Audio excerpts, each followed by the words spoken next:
चुनाव वाली सूबों में कल देश के कुछ नेताओं का बदला बदला सा अंदाज दिखा। राहुल गांधी और प्रमोद सावंत फुटबॉल खेलते नजर आए। पंजाब के सीएम ने हॉकी में हाथ आजमाया तो सियासत के मैदान पर खेल से पहले ही खेल के मैदान पर खेला शुरू हो गया।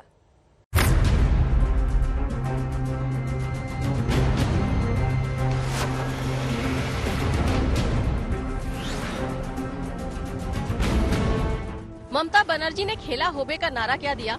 अब चुनावी समर जहां जिस सूबे में छिड़ता है वहां नेताओं का खेला शुरू हो जाता है। कोई नेता खेला होने का मौका हाथ से जाने ही नहीं देता। गोवा में राहुल गांधी कांग्रेस कार्यकर्ताओं के सम्मेलन में गए तो उन पर फुटबॉल का रंग छा गया। पहले फुटबॉल पर अपने साइन करके कार्यकर्ताओं को दिया, इसके बाद खुद आ गए मैदान में। पहले एक किक मारी, जी नहीं भरा और फरमाइश आई तो दूसरी किक मारी। इसके बाद कुछ दूसरे नेताओं ने भी फुटबॉल पर पैर आजमाए। मैदान गोवा का ही था और इस बार बारी थी सीएम प्रमोद सावंत की। सावंत पर तो खेला होबे का ऐसा रंग चढ़ा कि वो पूरी तरह एक फुटबॉलर बनकर मैदान में उतरे। उन्होंने पूरा एक मैच खेला। आखिर ट्रॉफी का नाम ही सीएम ट्रॉफी जो था। हमने पहली बार सीएम ट्रॉफी गोवा में ऑर्गेनाइज की है। मेरे साथ में हमारे उप मुख्यमंत्री बाबू कवड़ेकर यहाँ पे हैं और इस कार्यक्रम के इनॉग्रेशन के लिए हमारे युवा मोर्चा के राष्ट्रीय अध्यक्ष तेजस्वी सूर्या यहाँ पे आए हैं। महाराष्ट्र के युवा मोर्चा के अध्यक्ष विक्रांत पाटिल यहाँ पे हैं। हमारे पार्टी के अध्यक्ष श्री सदानंद शेठ तानवडे, हमारे पार्टी के सभी बाकी मंत्री एमएलए सभी पार्टिसिपेट हो रहे हैं। हमने अब भी फुटबॉल गेम्स जो सीएम 11 वर्सेस युवा मोर्चा 11 अभी प्ले की, सीएम 11 ट्रॉफी वॉन किया है। गोवा में फुटबॉल तो पंजाब में हॉकी का रंग जमा। खिलाड़ी थे सीएम चन्नी। उन्होंने खुद अपनी हॉकी खेलते तस्वीरें ट्वीट की।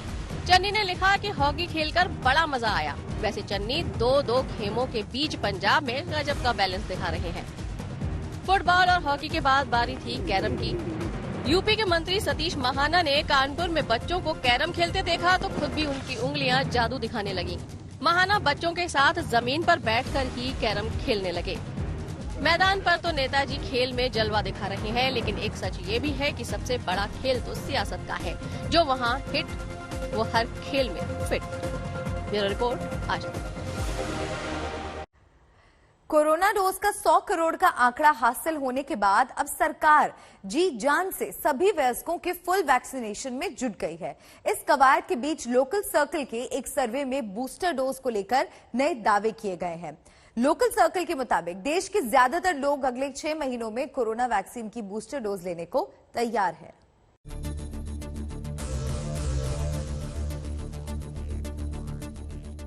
वैक्सीन की 100 करोड़ डोज लगने और वैक्सीन लगवाने का समय बीतने के साथ ही अब लोग बूस्टर डोज के लिए तैयार हैं।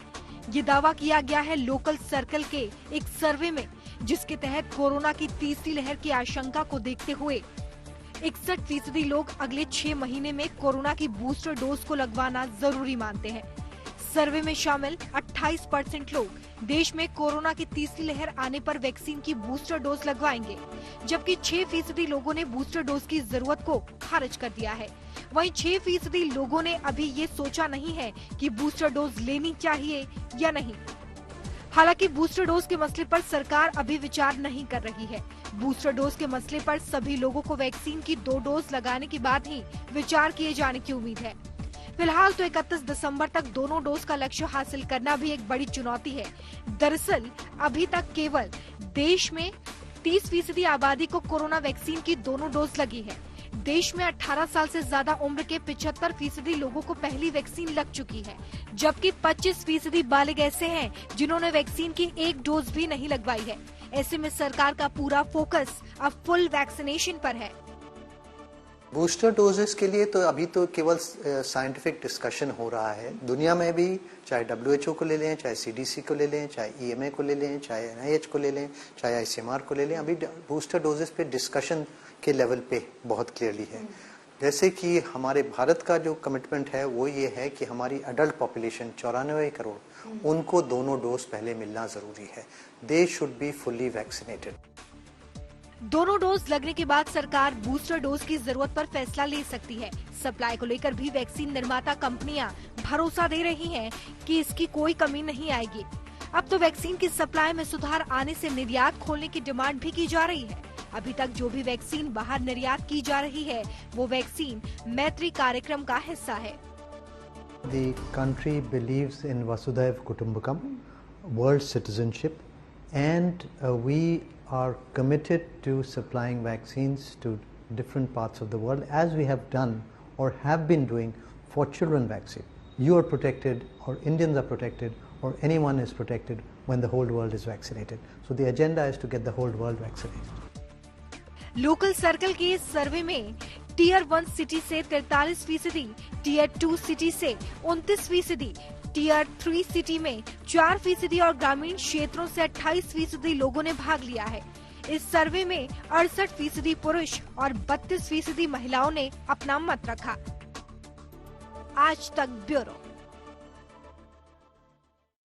कोरोना के बाद जारी तेज आर्थिक रिकवरी ने रेस्टोरेंट इंडस्ट्री में जोश भर दिया है। पिछले साल औंधे मुंह लुढ़कने के बाद इस साल ये सेक्टर प्री कोविड स्तर से आगे निकलने को तैयार है। ऐसे में अगर सरकार अपनी नीतियों के जरिए रेस्टोरेंट उद्योग की मदद करती है तो फिर ये लाखों नए रोजगार भी पैदा कर सकता है।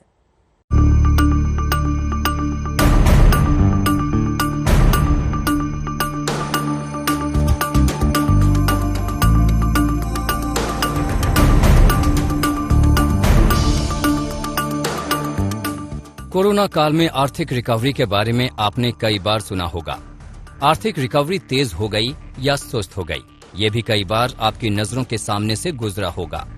आखिर क्या है ये आर्थिक रिकवरी और कैसे ये वाकई तेज हुई है, इसकी मिसाल को रेस्टोरेंट इंडस्ट्री के जरिए समझते हैं। कोरोना काल में जिन सेक्टर्स को सबसे ज्यादा नुकसान हुआ है उनमें हॉस्पिटैलिटी सेक्टर भी शामिल है।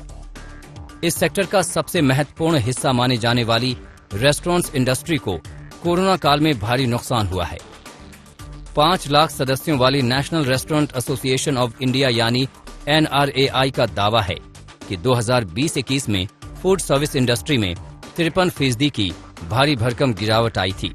इस गिरावट के असर से 25% रेस्टोरेंट हमेशा के लिए बंद हो गए थे। इसके साथ ही 24 लाख लोगों की नौकरियां भी कोरोना काल की भेंट चढ़ गई थी।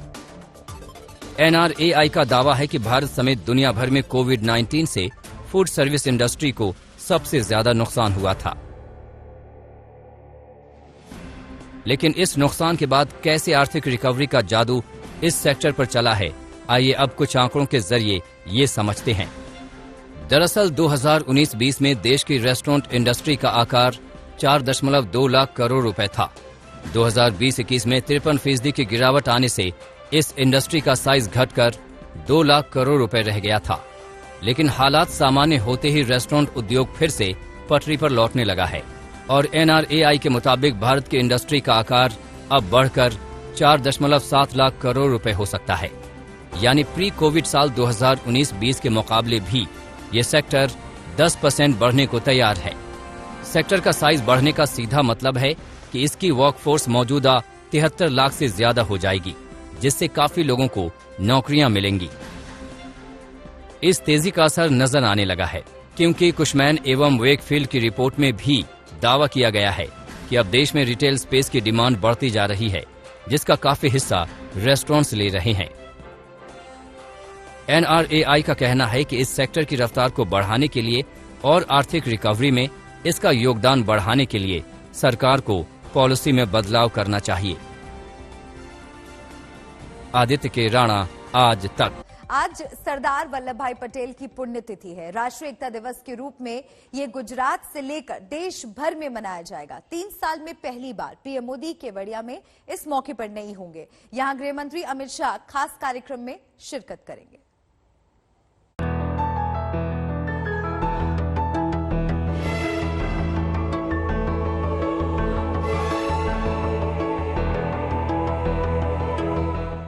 आधुनिक इतिहास की अहम घटनाओं में से एक रहा 562 देसी रियासतों का एकीकरण और इसके साथ रखी गई बुलंद भारत की नींव।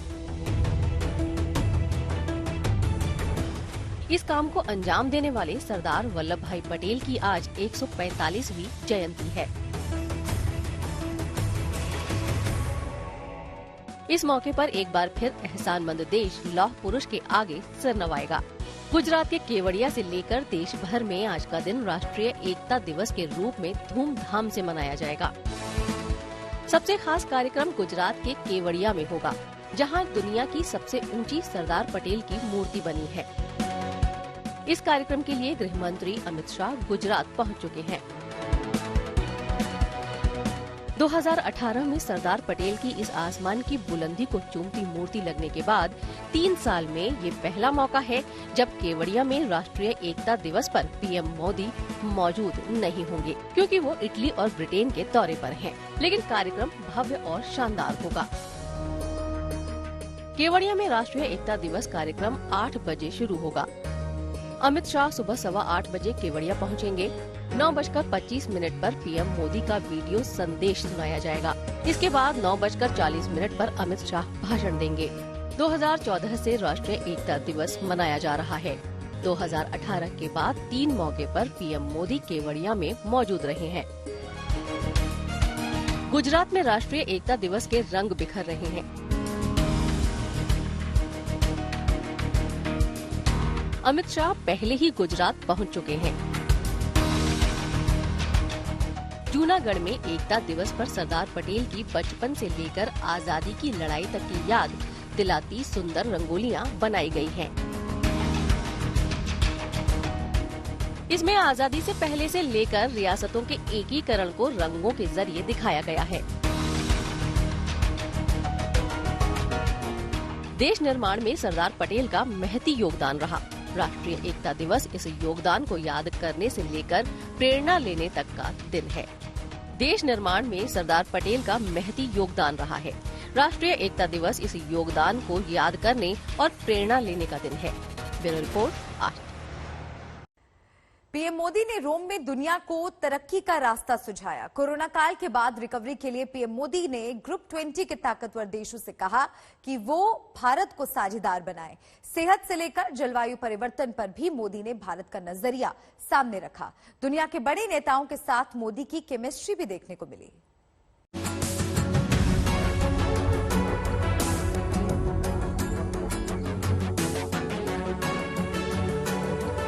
रोम में दुनिया के 20 ताकतवर देश इस बात पर मंथन कर रहे हैं कि कैसे कोरोना काल के बाद अर्थव्यवस्था को पटरी पर लाया जाए और जलवायु को सुधार कर कैसे इस धरती को जिंदगी के लिए बेहतर जगह बनाए रखा जाए।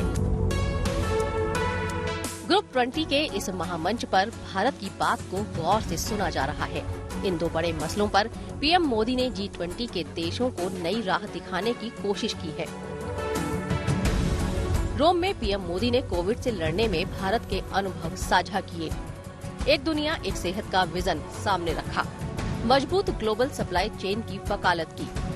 भारत के क्रांतिकारी आर्थिक सुधारों का ब्यौरा दिया और सबसे बढ़कर ग्रुप 20 के देशों को कहा कि इकोनॉमी रिकवरी में वो भारत को साझेदार बनाएं। The Prime Minister highlighted India's contribution in the fight against the pandemic. He mentioned India's medical supply to over 150 countries.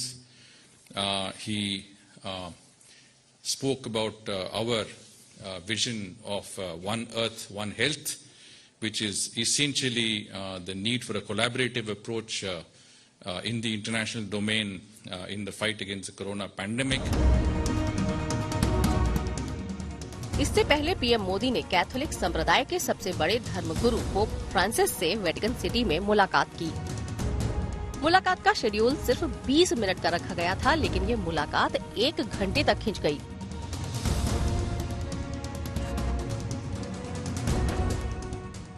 दोनों शख्सियतों के बीच जलवायु परिवर्तन को लेकर गरीबी से लड़ने तक जैसे मुद्दों पर बातचीत हुई।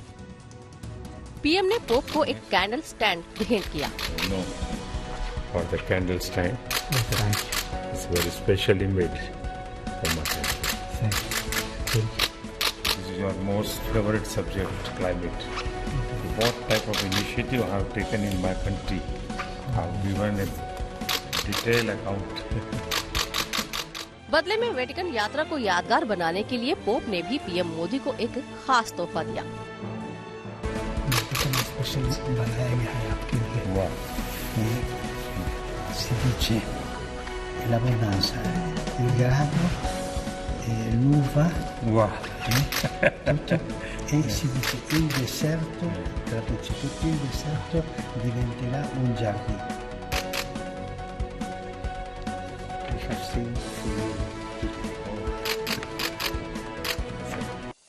इसके बाद G20 शिखर सम्मेलन में रोम कन्वेंशन सेंटर में नेताओं के ग्रुप फोटो सेशन में भी पीएम मोदी की दुनिया के बड़े नेताओं के साथ शानदार केमिस्ट्री दिखाई दी।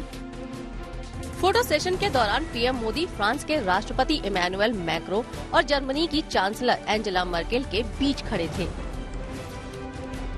अमेरिका के राष्ट्रपति जो बाइडेन पीएम मोदी के साथ कंधे पर हाथ रखकर बातचीत करते दिखे।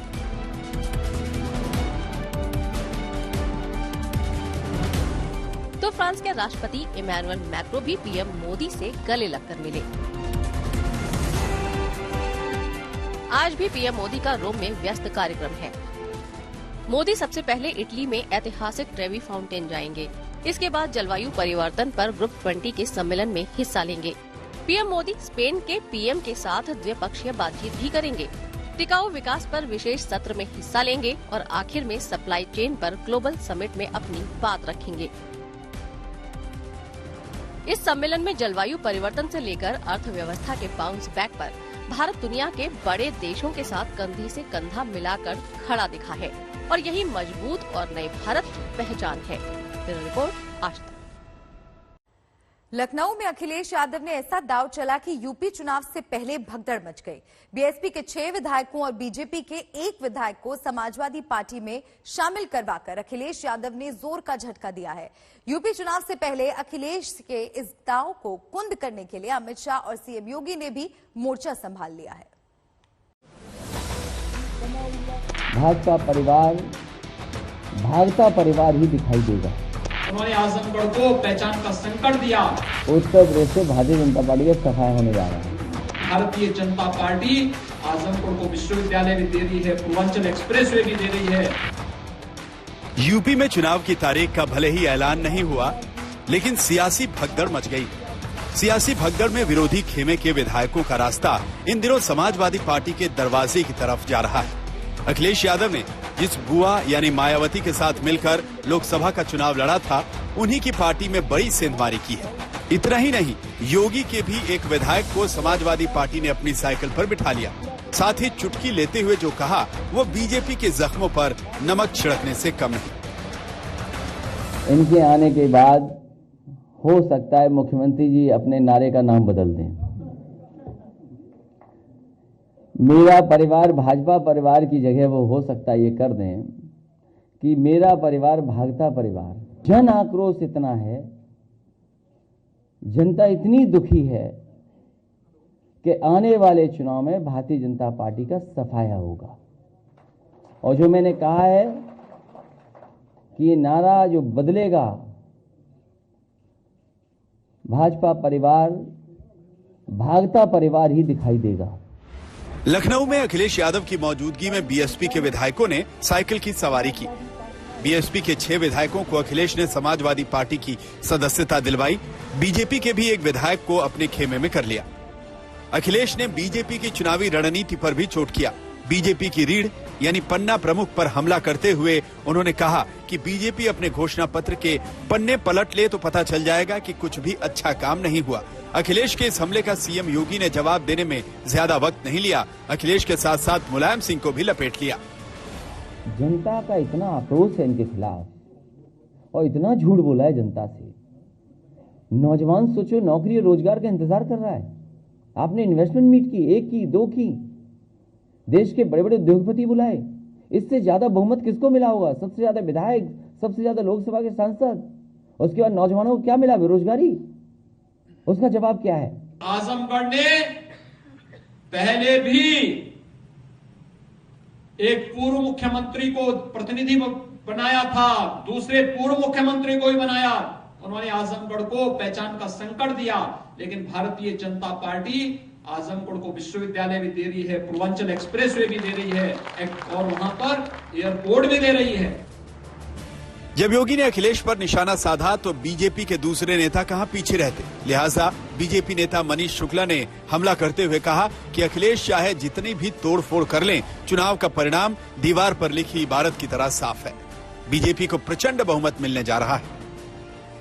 5-6 विधायकों को ज्वाइन करा के अगर 4.5 साल का जो महलों में किया गया आराम है अखिलेश यादव के द्वारा, उसको मिटाना चाहते हैं तो संभव नहीं है। उत्तर प्रदेश की जनता को विकास पसंद है। उत्तर प्रदेश के चुनाव का परिणाम दीवार पर लिखी इबारत की तरह साफ है कि प्रचंड बहुमत की और पूर्ण बहुमत की भारतीय जनता पार्टी की सरकार बनेगी। भगदड़ और गुणा भाग चुनावों की दौड़ तो काफी पहले शुरू हो गई थी, लेकिन पार्टियों के चुनावी रंग अब साफ साफ दिखने लगे हैं। बीजेपी, बीएसपी और कांग्रेस भी जोर आजमाइश कर रही है, लेकिन जिस तरीके से यूपी की सियासी हवा में ठंडक की जगह गर्मी बढ़ी है, वैसे में हर पार्टियों के सामने अपना किला बचाने की बड़ी चुनौती है। आजमगढ़ से समर्थ श्रीवास्तव, लखनऊ से कुमार अभिषेक के साथ आज तक ब्यूरो।